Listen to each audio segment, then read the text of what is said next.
भंग होगा देखी अत्यंत व्याकुल एवं म्लान होई दीर्घ निश्वास त्याग पूर्वक यथाशीघ्र से स्थान रे आसी प्रवेश करिसंती एउची स्कंद पुराण कथा।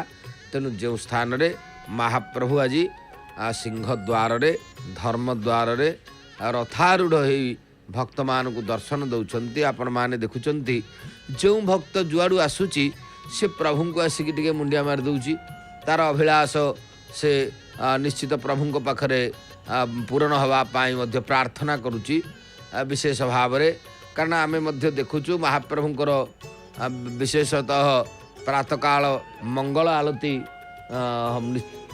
बोध हुए प्रस्तुति हेलानी कारण जगन्नाथ महाप्रभुंर से मंगल आलती अनुष्ठित हब। तेबे आमे श्रीमती नमिता अग्रवाल महोदयांकर सुललित कंठरू मंगल आलतीर भावपूर्ण गीत सहित भगवानकर से मंगल आलती दर्शन करिबा। जय जगन्नाथ जय जगन्नाथ जय जगन्नाथ।